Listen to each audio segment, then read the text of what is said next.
আসসালামু আলাইকুম প্রিয় শিক্ষার্থী বিন্দুরা, বিশেষ করে নবম শ্রেণীর নতুন কারিকুলামের শিক্ষার্থীবৃন্দ, সবাইকে আসসালামু আলাইকুম।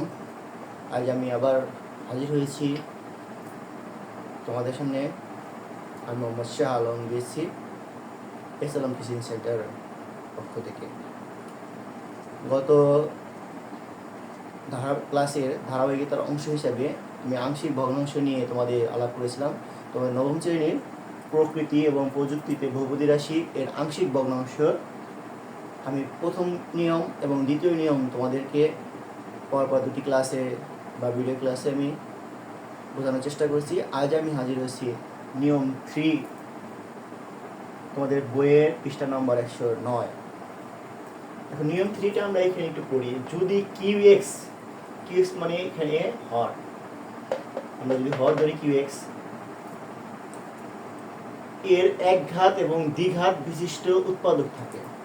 দেখো আমি এখানে সাথে সাথে যদি এটা বলি, এটা একঘাত, এটা হচ্ছে দ্বিঘাত উৎপাদক থাকে এবং উৎপাদকের কোনো পুনরাবৃত্তি নাই। এখানে কোনো উৎপাদকের পুনরাবৃত্তি নাই, মানে x-1 আবার x-1 অথবা x+2 অথবা x+2 এরকম নেই, পুনরাবৃত্তি নেই।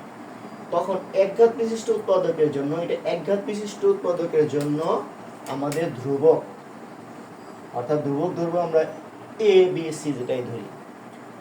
এইখানে আছে দ্বিঘাত বিশিষ্ট উৎপাদকের জন্য, দ্বিঘাত বিশিষ্ট উৎপাদকের জন্য একঘাত বিশিষ্ট বহুপদী ধরতে হবে। এটা বুঝতে হবে, ঘাত হইতেছে দ্বিঘাত, দ্বিঘাত বিশিষ্ট উৎপাদকের জন্য আমার একঘাত বিশিষ্ট বহুপদী ধরতে হবে। তাহলে একঘাত বিশিষ্ট বহুপদী আমরা ধরতে পারি আমরা bx plus c।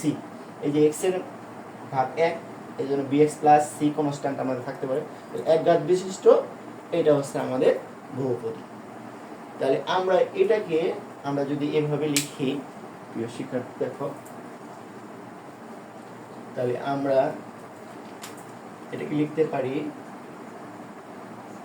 x plus 2 তারপর x মাইনাস 1 আর x স্কোয়ার প্লাস 2। এটা অভেদ চিহ্ন।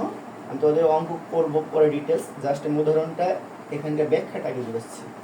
তাহলে এখানে একঘাত বিশিষ্ট উৎপাদকের জন্য আমাদের একটা ধ্রুবক ধরতে হবে। তাহলে a ধরলাম, আর এটা যার জন্য হয়েছে তাকে লিখতে হবে প্লাস।